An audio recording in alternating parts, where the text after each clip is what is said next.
सखा कहीं तुमनी की उपाय करिया दैव जो होई सहाय।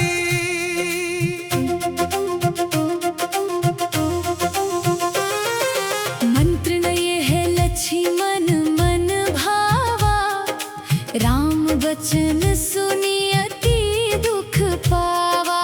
नाथ दैव कर कवन भरोसा, सोशिया सिंधु करिया मन रोसा। कादर मन कहो एक आधारा, दैव दैव आलसी पुकारा। सुनत भी हंसी बोले रघुबीरा, ऐसे ही करब धरहु मन धीरा। अस कहि प्रभु अनुजहि समुझाई, सिंधु समीप गए रघुराई। प्रथम प्रणाम कीन्ह सिरु नाई, बैठे पुनि तट दर्भ डसाई। जब ही विभीषण प्रभु पहियाए, पाछे रावण दूत पठाए। सकल चरित तिन देखे, धरे कपट कपि देह। प्रभु गुण हृदय सराहहि, शरणागत पर नेह।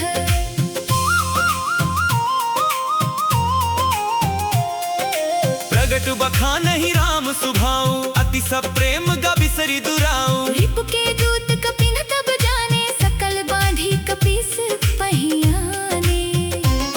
कह सुग्रीव सुनहु सब बानर, अंग भंग करी पठवहु निशिचर। सुनि सुग्रीव बचन कपि धाय, बांधी कटक चहु पास फिराए।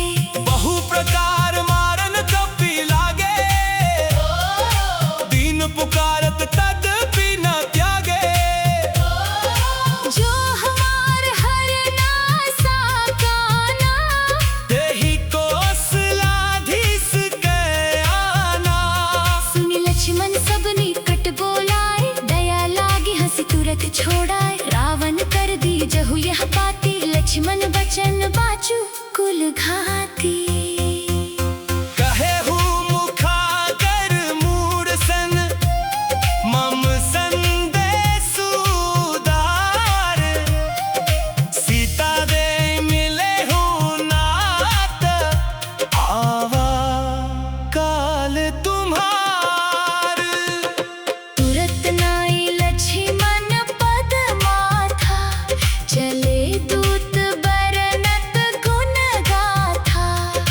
कहत राम जसु लंका आए, रावण चरण शीस तिन नाय। बिहसी दसानन पूछी बाता, कहसी न शुक्ला अपनी कुशलाता। पुनि कहु खबर गई भीषण केरी, जाहि मृत्यु आई अति मेरी। करत राज लंका सठ त्यागी, होई ही जब कर कीट अभागी। पुनि कहु भालू किस कटकाई, कठिन काल प्रेरित चली आई। जिन्हके जीवन कर रखवारा, भयो मृदुल चित सिंधु बिचारा। कहु तपसिन्ह कै बात बाहोरी, जिन्हके हृदय त्रास अति मोरी। की भई भेंट की फिर गए, श्रवण सुजसु सुनि मोर, कहसी नरिपु दल तेज बल बहुत। चकित चित तोरा, सखा सखा।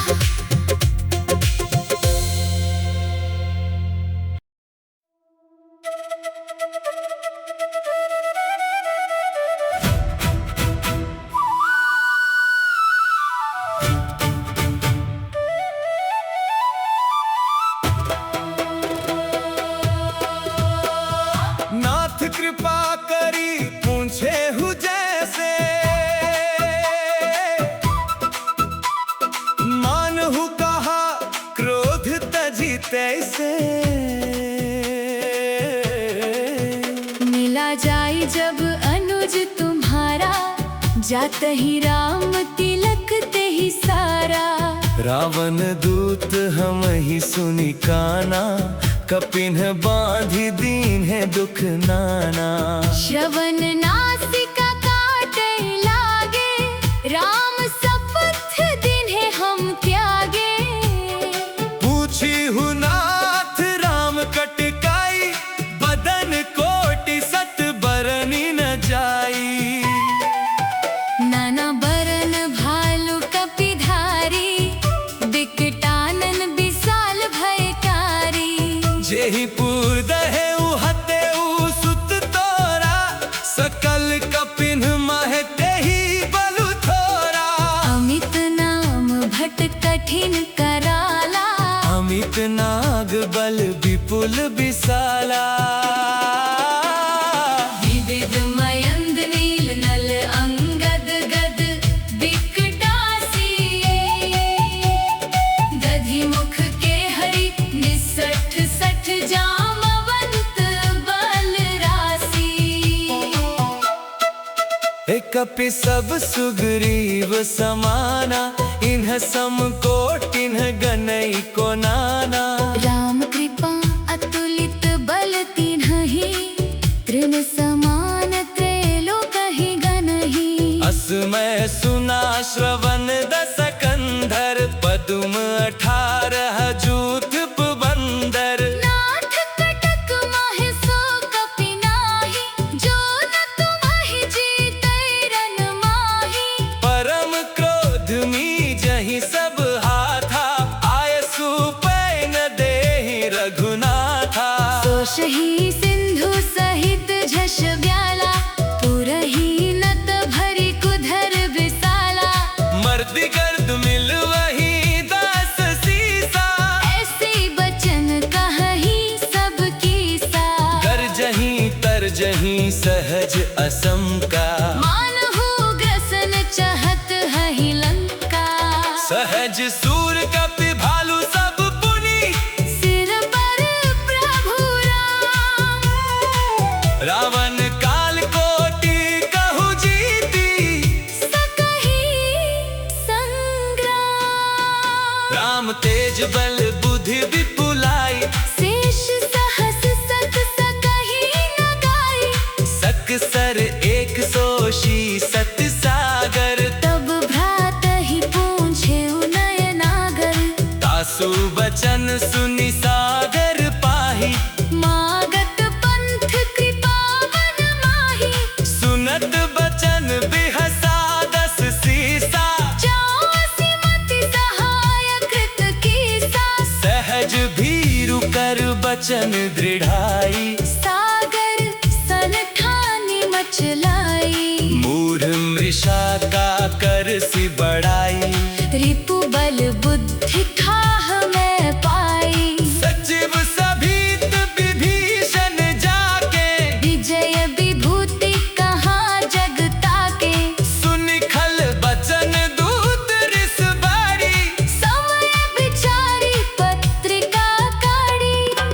रामानुज दीन्ही यह बाती, नाथ बचाई जुड़ावहु छाती। बिहसि बाम कर लीन्ही रावण। सचिव बोली सठ लाग बचावन। बातन हमन ही रिझाई, सठ जनि घालसी कुल खीस। राम विरोध न उबरसी। शरण विष्णु अज ईस। कि तजिमान अनुज इव प्रभु, पद पंकज भृंग। होहि के राम सरानल। खल कुल सहित पतंगा।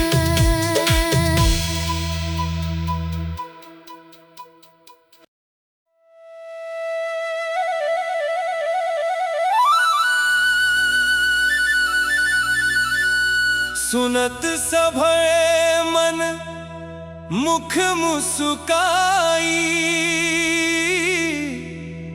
कहत दसानन सबही सुनाई।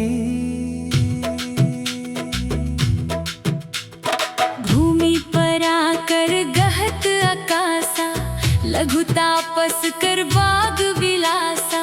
कह सुखनाथ सत्य सब बानी, समुझहु छाड़ी प्रकृति अभिमानी। सुनहु वचन मम परिहरि क्रोधा, नाथ राम सन तजहु विरोधा। अति कोमल रघुबीर सुभाऊ, यद्यपि अखिल लोक कर राऊ। मिलत कृपा तुम पर प्रभु करहि, उर अपराध नाई को धरहि। जनक सुता रघुनाथ ही दीजे, इतना कहा मोर प्रभु कीजे। जब तेहि कहा देन बैदेहि, चरण प्रहार कीन्ह सठते ही। नाई चरण सिरु चला सो तहा, कृपा सिंधु रघुनायक जहाँ। करि प्रणाम निज कथा सुनाई, राम कृपा आपनि गति पाई। ऋषि अगस्त्य की साप भवानी, राक्षस भयउ रहा मुनि ज्ञानी। बंदी राम पद बारहि बारा, मुनि निज आश्रम कहूँ पगुधारा।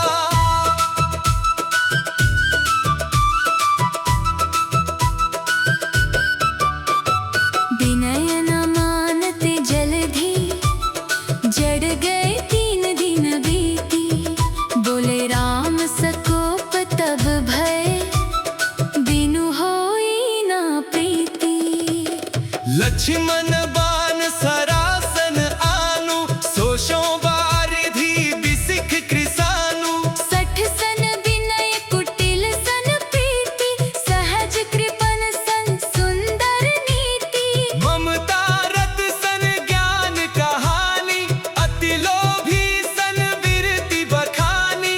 क्रोधी ही समकामी ही हरि कथा, ऊसर बीज बए फल जथा। अस कही रघुपति चाप चरावा, यह मत लक्ष्मण के मन भावा। संघाने ओ प्रभु बिसिख कराला, उठी उदधि उर अंतर ज्वाला। मकर उरग झष गण अकुलाने, जरत जंतु जल निधि जब जाने।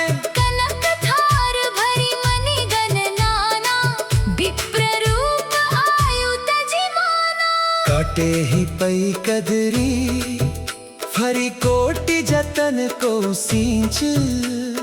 विनय न मान खगेश, सुनु डाटे ही पै नवनीच।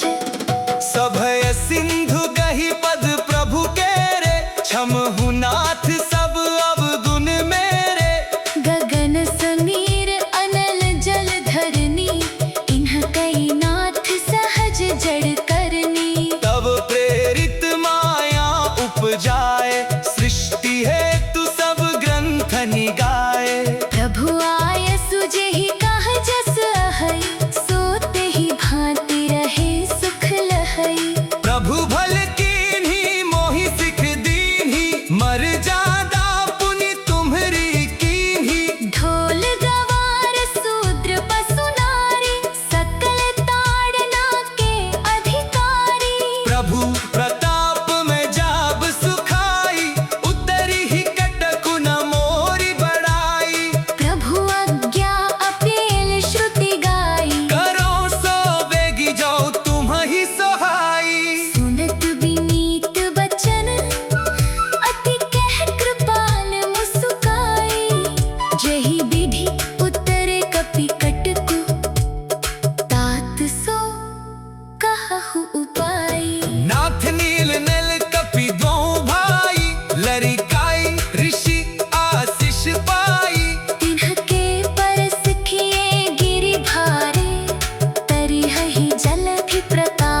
चरित